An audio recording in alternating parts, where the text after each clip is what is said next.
శ్రావణం mega sale మీ CMR legacy of జ్యువెలరీలో విఏలో 50% వరకు తగ్గింపు. వివరాలకు సంప్రదించండి. నమస్తే, మీరు చూస్తున్న సుమన్ టీవీ. నేను మీ కీర్తి. సెప్టెంబర్ 7వ తారీఖు సంపూర్ణ రాహుగ్రస్త చంద్రగ్రహణం ఏర్పడబోతుంది. మరి దీని ఎఫెక్ట్స్ కొన్ని రాసుల వారికి చాలా భయంకరంగా ఉండబోతుంది, కొన్ని రాసుల వారికి అద్భుతం, మహా అద్భుతంగా ఉండబోతుంది అని అంటున్నారు. ఇందులో నిజమెంత, ఏ రాసుల వారు జాగ్రత్తలు పాటించాలి, ఏ రాసుల వారు ఖచ్చితంగా రెమెడీస్ ని పాటించాలి అన్న వివరాలు మనకి తెలియజేయడానికి మనతో పాటు ఉన్నారు. 2009 నుంచి 30,000కు పైగా జాతకాల పరిశీలన చేసి 2013 నుంచి 1,000 మందికి పితృదోష నివారణ కార్యక్రమాలు చేయించిన ప్రముఖ ఆస్ట్రాలజర్ బ్రహ్మశ్రీ నందిబట్ల శ్రీహరి శర్మ గురుగారు మనతో పాటు ఉన్నారు. నమస్తే గురుగారు. వాగర్థావివ సంపృక్తౌ వాగర్థ ప్రతిపత్తయే జగతః పితరౌ వందే పార్వతీ పరమేశ్వరౌ ఆదిత్యాయ చ సోమాయ మంగళాయ బుధాయ చ గురు శుక్ర శనిభ్యశ్చ రాహవే కేతవే నమః. శృంగేరి జగద్గురు పీఠాధిపతులకి, కంచి పీఠాధిపతులకి నమస్కారములు తెలియచేసుకుంటూ కార్యక్రమాన్ని ప్రారంభిద్దాం.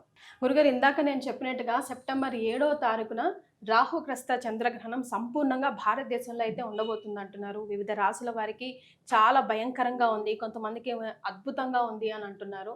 చాలా భయభ్రాంతులకి గురవుతున్నారు. సో దాని మీరు కరెక్ట్గా మా అందరికి దారి చూపిస్తారని ఒక నమ్మకం గురుగారు. తప్పకుండానమ్మా. అంటే చాలా ప్రసార మాధ్యమాలలో కొన్ని రాశులలో జన్మించినటువంటి వాళ్ళకి అద్భుతంగా రాజయోగాలు, కొన్ని రాశులలో జన్మించినటువంటి వాళ్ళకి మధ్యమ ఫలితాలు, కొన్ని రాశులలో జన్మించినటువంటి వాళ్ళకి పూర్తిగా అధమ ఫలితాలు అని చెప్పి కొంతమందికి సంతోషాన్ని, కొంతమందికి బాధని కలిగించే విధంగా అనేక కార్యక్రమాలు మనం ఈ మధ్య చూస్తున్నాం. వాస్తవానికి ఆ చెప్పినటువంటి రాశుల్లో అందరికీ రాజయోగాలు పడుతున్నాయా? ప్రారబ్ధ కర్మ కూడా. అంటే దీన్ని ఎలా మనం గుర్తించాలి? ఈ ప్రారబ్ధ కర్మ అనేటువంటిది ఒక వ్యక్తి యొక్క జన్మ జాతకాన్ని అనుసరించి ఆ వ్యక్తి జన్మించిన లగ్నాన్ని బేస్ చేసుకొని ఆ ప్రారబ్ధ కర్మ ఎంతవరకు ఉంది. ఈ గ్రహణ ప్రభావము కుంభరాశిలో 7వ తారీఖు సెప్టెంబర్ 2025 సంవత్సరం రాత్రి 9:57 ప్రారంభమయ్యేటువంటి సంపూర్ణ చంద్రగ్రహణం మధ్యరాత్రి 1:27 పూర్తవుతుంది. మధ్య మోక్షకాలం 11:52 నుంచి దాదాపు 8 నిమిషాల పాటు ఆ యొక్క సంపూర్ణముగా అదృశ్యమైపోతుంది చంద్రుడు.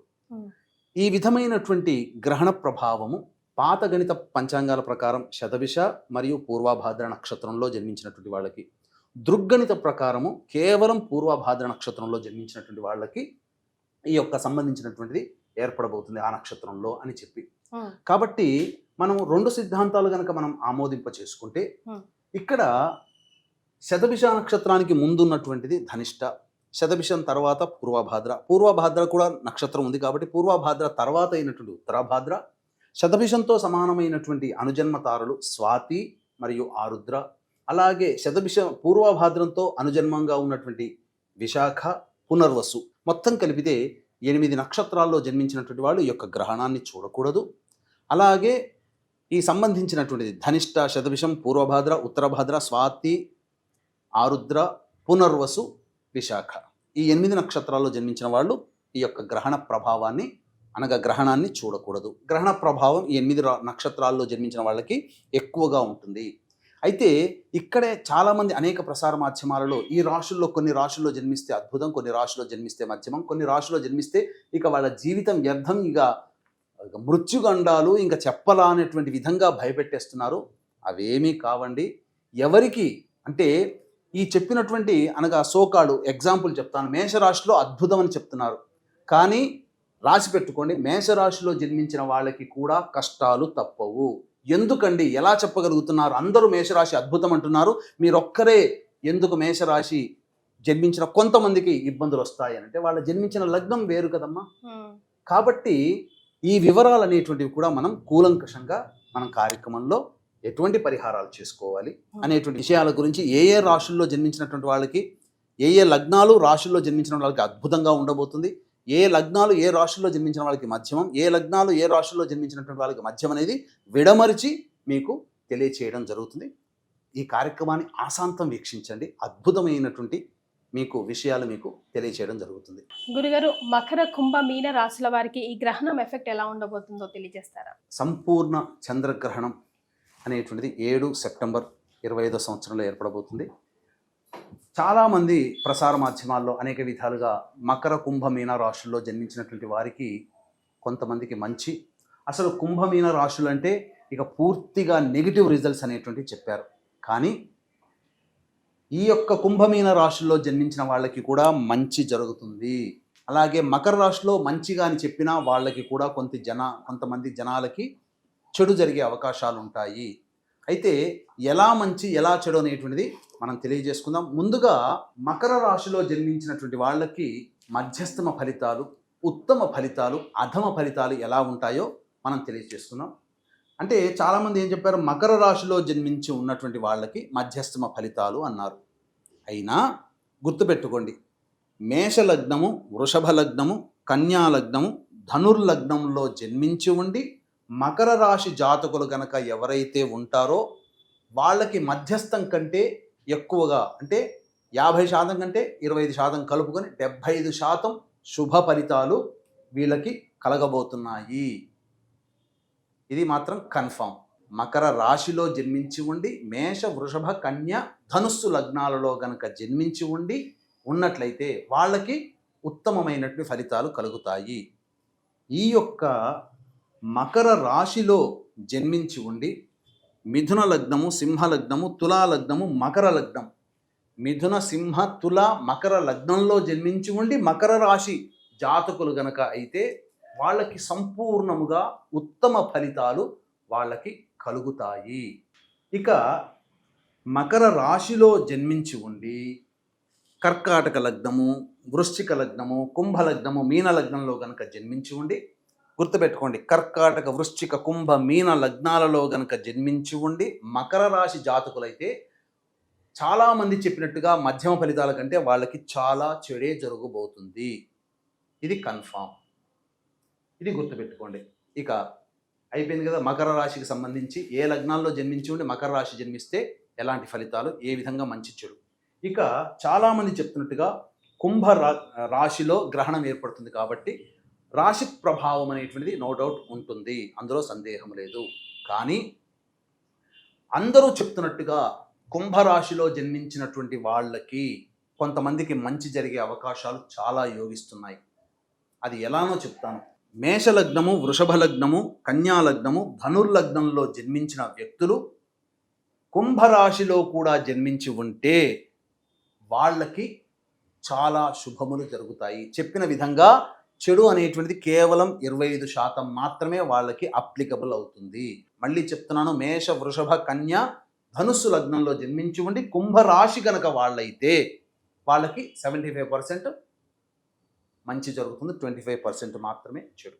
ఇక కుంభ రాశిలో జన్మించి ఉండి మిథున లగ్నం, సింహ లగ్నం, తులా లగ్నం, మకర లగ్నం, మళ్ళీ చెప్తున్నాను, మిథున, సింహ, తుల, మకర లగ్నంలో జన్మించి ఉండి కుంభరాశిలో జన్మించిన వాళ్ళైతే వాళ్ళకి 50% శుభ ఫలితాలు ఉంటాయి. అంటే న్యూట్రల్గా ఉంటారు, మంచి చెడు సమానమే. ఎవరికి నిజంగా కుంభరాశిలో జన్మించిన వాళ్ళకి ఇబ్బందికర పరిస్థితులు సంపూర్ణంగా వాళ్ళకి కలుగుతాయి అని అంటే కర్కాటక లగ్నం, వృశ్చిక లగ్నం, కుంభ లగ్నం, మీన లగ్నంలో జన్మించి ఉండి కుంభ రాశిలో జన్మించినటువంటి వాళ్ళైతే అందరూ చెప్తున్నటువంటి విధంగా వాళ్ళకి 100కి 100% చెడు జరిగేటువంటి అవకాశాలు గ్రహణ తదనంతరం జరుగుతాయి. ఇది క్లియర్ అయిపోయింది మకర రాశి, కుంభరాశికి. కర్కాటక, వృశ్చిక, కుంభ, మీన లగ్నాల్లో జన్మించి ఉండి కుంభరాశి జాతకులు గనక అయితే వాళ్ళకి చెప్పినటువంటి విధంగా సంపూర్ణంగా చెడు జరుగుతుంది. ఇక తరువాత వచ్చేటువంటి మీనరాశి గనక మనం చూసుకుంటే ఈ మీనరాశిలో జన్మించి ఉండి మిథున లగ్నము, సింహ లగ్నము, తులా లగ్నం, మకర లగ్నంలో గనక జన్మించి ఉన్నటువంటి వాళ్ళకి మధ్యస్థ ఫలితాలు, మంచి చెడు సమానంగా ఉంటుంది. 50% మాత్రమే చెడు, 50% శుభం కలుగుతుంది. గుర్తుపెట్టుకోండి, మీనరాశిలో జన్మించి ఉండి మిథున లగ్నము, తులా లగ్నము, మకర లగ్నము, సింహ లగ్నము కూడా ఈ 4 లగ్నాల్లో జన్మించి ఉండి మీనరాశి కనుక అయితే మధ్యస్థమ ఫలితాలు. ఇక మేష, వృషభ, కన్య, ధనుస్సు లగ్నంలో జన్మించి ఉండి మీనరాశి కనుక జన్మించినట్లయితే వాళ్ళకి 25% అశుభ ఫలితాలు, 75% శుభ ఫలితాలు. అందరూ చెప్తున్నట్టుగా మీనరాశికి సంపూర్ణముగా అవయోగం కాదండి. ఇక్కడ మేషలగ్నం, వృషభ లగ్నం, కన్యా లగ్నం, ధనుర్లగ్నంలో జన్మించి ఉండి మీన రాశిలో కనుక జన్మించి ఉంటేనే వాళ్ళకి 25% మాత్రమే అశుభ ఫలితాలు, మిగతాదంతా యోగదాయకంగా ఉంటుంది. ఇక అసలుగా చెప్పినట్లయితే అందరూ చెప్తున్నట్టుగా మీనరాశిలో జన్మించిన వాళ్ళకి ఎప్పుడు సంపూర్ణంగా చెడు ఫలితాలంటే కర్కాటక లగ్నము, వృశ్చిక లగ్నము, కుంభలగ్నం, మీన లగ్నంలో జన్మించి ఉండి మీనరాశి గనక అయితే వాళ్ళకి అశుభము అనేటువంటిది ఉంటుంది. కాబట్టి ఈ యొక్క సంబంధించినటువంటి మీనరాశి, కుంభ మీన లగ్నము మరియు కర్కాటక వృశ్చిక లగ్నంలో జన్మించిన వాళ్ళకి మాత్రమే సంపూర్ణంగా అవయోగం కలుగుతుంది. కాబట్టి అంటే ఏం జరుగుతుందండి? మంచి చెడు అంటున్నారు అన్నిసార్లు. ఏం మంచి ఏ చెడు అని అంటే, ఇంతకుముందు చెప్పినట్టుగా మంచి జరిగేటువంటి వాళ్ళకి అద్భుతమైనటువంటి జీవన ప్రమాణం ఉంటుంది. అనుకున్నదే తడవుగా వాళ్ళ పనులు అవుతుంటాయి. ఎప్పటి నుంచో పెండింగ్లో ఉన్నటువంటి పనులన్నీ శాంక్షన్ అయిపోతుంటాయి. కాంట్రాక్టర్లకి డబ్బులు వస్తూ ఉంటుంటాయి. అన్ని విధాలుగా వ్యాపారంలో పెట్టిన పెట్టుబడికి 2-3 లాభాలు అనేటువంటివి మంచి చెప్పినటువంటి వాళ్ళకి కలుగుతాయి. మధ్యస్థంగా ఉన్నటువంటి వాళ్ళు ఎక్కువగా ఆరాటపడకూడదు. వాళ్ళకి జీవన ప్రమాణం సాఫీగానే సాగుతుంది. అయినా కొన్ని కష్టాలు అనేటువంటివి ఏర్పడక తప్ప కొత్త కష్టాలు వస్తాయి. ఉన్న కష్టాలతో పాటుగా కొత్త కష్టాలు వస్తాయి. దాని వలన కొంత ఇబ్బందికర పరిస్థితులు అనేటువంటివి ఉంటాయి. కానీ అధమంగా చెప్పాం కదా, కొన్ని లగ్నాల్లో జన్మించి ఉండి ఈ యొక్క మకర కుంభమీన రాశుల్లో జన్మించి ఉంటే కొన్ని లగ్నాల్లో జన్మించిన వాళ్ళకి తోడై అధికంగా ఇబ్బందికర పరిస్థితులు అనేటువంటివి ఉంటాయని చెప్పాం కదా. అటువంటి వాళ్ళకి చాలా మటుకు అనగా సోదర సోదరీమణులు శత్రువులుగా మారుతారు, పరిచయస్తులు శత్రువులుగా మారుతారు. కొత్త వ్యక్తుల పరిచయం వల్ల భవిష్యత్తులో అనగా గుర్తుపెట్టుకోండి, ఈ యొక్క పౌర్ణమి నుంచి కార్తీక మాసం మధ్యకాలంలో పరిచయమైన వ్యక్తుల వల్ల ఈ చెప్పినటువంటి రాశుల్లో జన్మించినటువంటి వాళ్ళకి కొన్ని ఇబ్బందికర పరిస్థితులతో కూడుకున్నటువంటి జీవనము, కొంత అసాంఘిక కార్యకలాపాల్లో జరిగేటువంటి అవకాశము, ఆ పరిచయమైన వ్యక్తుల వల్ల ఇబ్బందికర పరిస్థితులు అనేటువంటివి ధన నష్టం కానీ అలాగే కీర్తి నష్టాలు కానీ జరుగుతాయి. ధనాన్ని కోల్పోతారు, నష్టాలు చవి చూడాల్సినటువంటి పరిస్థితి, అనుకున్న పనులు జరగవు, ముందు నెయ్యి వెనక గొయ్యి అన్నట్టుగా ఉంటుంది. అలాగే మనం వ్యాపారంలో పెట్టుబడి పెట్టినటువంటి విధంగా ఎక్కువగా నష్టపోవాల్సి వస్తుంది. అప్పులు ఇవ్వాల్సిన వాళ్ళు ఇవ్వకుండా ఇబ్బంది పెడుతుంటారు. ఇలా 1-2 ఉద్యోగుల సమస్యలు, ఉద్యోగాలు కోల్పోయే అవకాశం ఉంటుంది, వ్యాపారంలో నష్టాలు వచ్చే అవకాశం, ఇలా 1-2 అనేక విధాలుగా ఇవి ఉంటాయి. కాబట్టి ఆ యొక్క నష్టాల నుంచి బయటపడాలంటే గ్రహణ తదనంతరం కొన్ని పరిహారాలు చేసుకోక తప్పదు. ఎందుకంటే ఈ గ్రహణంతో పాటుగా 21 సెప్టెంబర్ నాడు చూడామణి నామక సూర్యగ్రహణం అనేటువంటిది, పాక్షిక సూర్యగ్రహణం వస్తుంది. కాబట్టి దాని ప్రభావం కూడా ప్రపంచవ్యాప్తంగా జన్మించినటువంటి వాళ్ళకు ఉంటుంది. కాబట్టి దీన్ని దృష్టిలో పెట్టుకొని ఈ యొక్క మకర కుంభ మీన రాశిలో జన్మించిన వాళ్ళు ఏ లగ్నాల్లో జన్మిస్తే మంచి, ఏ లగ్నాల్లో జన్మిస్తే చెడు అనేటువంటిది మనం తెలియజేసుకున్నాం. ఆ విధంగా మీరు ప్రిపేర్ అయిపోయి దానికి సంబంధించినటువంటి పరిహారాలు కనుక చేసుకుంటే మంచి సమస్యల నుంచి బయటపడవచ్చని చెప్పవచ్చు. సో చాలా సంతోషం గురుగారు. మకర కుంభ మీన రాశి వాళ్ళు ఎవరు ఏ లగ్నాల్లో జన్మిస్తే ఎలాంటి ఎఫెక్ట్ పడుతుంది గ్రహణానికి సంబంధించి అని చాలా కులంకసంగా వివరించారు. మరి వీరు ఎలాంటి రెమెడీస్ పాటించాలంటారు? సమస్యలు ఎలా వస్తాయి, ఏ లగ్నాల్లో జన్మించి ఏ రాశుల్లో జన్మిస్తే వస్తాయని చెప్పి మనం తెలియజేసుకున్నాం కదమ్మా.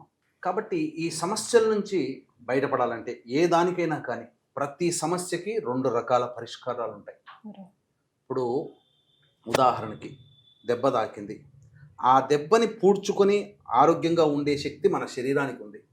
కాబట్టి అంతవరకు వెయిట్ చేయడం మన బాధ్యత. అది మానవ పరిష్కారంగా చెప్పవచ్చు. వైద్యుడి దగ్గరికి వెళ్ళి అంత బాధను భరించలేక 40 రోజుల్లో తగ్గాల్సింది 10 రోజుల్లో మనం ఆయింట్మెంటో లేకపోతే ఇంకా ఏదో వాడి తగ్గించుకుంటాం. అంటే వైద్యుడి ద్వారా మనం పరిష్కారం పొందుతున్నాం. అలాగే ఇక్కడ గ్రహణ తదనంతరం కొన్ని చెప్పినటువంటి రాశి వాళ్ళకి మంచి, కొన్ని రాశి వాళ్ళకి చెడు, కొన్ని రాశి వాళ్ళకి మధ్యస్థంగా ఉంటుందని చెప్పాం. కాబట్టి ఆ యొక్క దోష ప్రభావం నుంచి బయటపడాలంటే 2 రకాల పరిష్కార మార్గాలు ఉన్నాయి. ఒకటి దైవ పరిష్కారం, 2 మానవ పరిష్కారం. ఇక మానవ పరిష్కారం అంటే ఏం చేయాలో మనం తెలియచేసుకుందాం. దైవ పరిష్కారంలో భాగంగా ఈ గ్రహణానికి సంబంధించినటువంటి ప్రభావానికి గురయ్యేటువంటి రాశుల్లో మరియు లగ్నాల్లో జన్మించినటువంటి వాళ్ళకి సంబంధించినటువంటి పరిహారాలు వాళ్ళు స్వయంగా చేసుకోలేరు. కాబట్టి వారికి ఉపశమనార్థమై మన పీఠమాధ్వర్యంలో 8వ తారీఖు రోజున 7వ తారీఖు రోజున గ్రహణం ఏర్పడుతుందమ్మా. కానీ ఏర్పడేటువంటి నక్షత్రం పూర్వభాద్ర నక్షత్రం ఏదైతే ఉందో అది 8వ తారీఖు రాత్రి 10 గంటల వరకు ఉంది. కాబట్టి 8వ తారీఖు రోజు సాయంత్రం 6 గంటలకి మన పీఠమాధ్వర్యంలో చంద్ర రాహు గ్రహాలకి జపాలు, అలాగే దుర్గా సూక్త పారాయణం మరియు లక్ష్మీ సూక్త పారాయణం మరియు శనీశ్వర గ్రహానికి సంబంధించినటువంటి హోమాది కార్యక్రమాలు అనగా గ్రహణ దోష నివారణ హోమాది కార్యక్రమాలు అనేటువంటివి జరిపించడం జరుగుతుంది. అలాగే ఈ యొక్క సంబంధించినటువంటి హోమాలు కూడా జరిపించి శక్తిపాతము చేయబడినటువంటి కరుంగలి మాల మీకు అందివ్వడం జరుగుతుంది. అతి సామాన్య మానవుడు కూడా పాల్గొనే విధంగా ఈ యొక్క కార్యక్రమ రూపకల్పన చేయడం జరిగింది. కేవలం ఒక 108 మందికి మాత్రమే ఈ యొక్క కార్యక్రమంలో అవకాశం, అందరికీ కూడా మనము సంస్కరించలేము.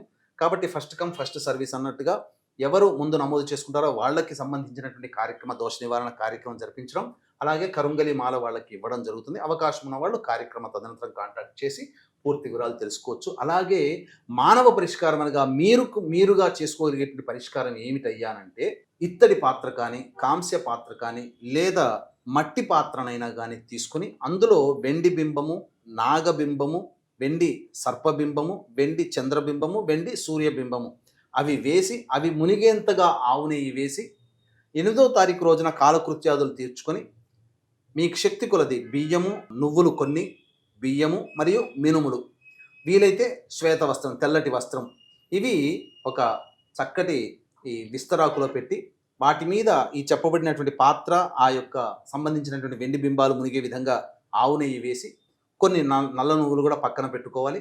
అప్పుడు వాటిలో మీ యొక్క ముఖ బింబాన్ని చూసి సంకల్పం చెప్పుకొని గ్రహణ దోష పరిహారార్థం దానం కరిష్య అని చెప్పి ఆ యొక్క గ్రహాలకు సంబంధించినటువంటి విధంగా దానాలు అనేటువంటివి మీరు కనుక చేసుకుంటే ఇంట్లో గ్రహణ దోష నివారణ అనేటువంటిది సంపూర్ణంగా జరుగుతుంది. దీంతో పాటుగా మన పీఠం ఆధ్వర్యంలో జరిగేటువంటి కార్యక్రమంలో నమోదు చేసుకోవడం ద్వారా సంపూర్ణమైనటువంటి గ్రహణ శాంతి జరిగి భవిష్యత్తులో మీకు వచ్చిన ఇబ్బందుల నుంచి బయటపడతారు కదా. ఆ ఇబ్బందులు బయటపడ్డప్పుడు ఇదే ఇబ్బంది వేరే వాళ్ళు వస్తే ఎంతగా ఇబ్బందులు పడ్డారు, విలవిల్లాడిపోయారో, మనకు అతి తక్కువ ప్రమాదంలో తప్పిపోయింది అంటే ఆ రోజు చేసుకున్న గ్రహణ దోష నివారణ కార్యక్రమం మనల్ని రక్షించింది అని చెప్పి మీరు సంతోషంగా ఉంటారు. ఇది అనుభవిస్తే తప్ప తెలియచేయలేము. కాబట్టి అవకాశం ఉన్న వాళ్ళు ఈ యొక్క సంపూర్ణ చంద్రగ్రహణ దోష నివారణ కార్యక్రమంలో 8వ తారీఖు రోజున జరుగుతుంది. సాయంత్రం 5 గంటల లోపల మీ గోత్రనామాదులు నమోదు చేసుకోవచ్చు. కింద స్క్రోల్ అవుతున్న నంబర్కి కాల్ చేసి అపాయింట్మెంట్ని వెంటనే బుక్ చేయండి. Because first come first basis ఉంది కాబట్టి. చాలా సంతోషం గురుగారు. ద్వాదశ రాశుల్లో భాగంగా గ్రహణం ఎఫెక్ట్ ఈ రాశుల వారికి ఏ లగ్నంలో జన్మిస్తే ఎలా ఉంటుంది, ఎలాంటి రెమెడీస్ని చేస్తే బాగుంటుంది అని సూచించారు. ధన్యవాదాలు. సర్వం శ్రీ ఉమామహేశ్వర పర బ్రహ్మార్పణమస్తు.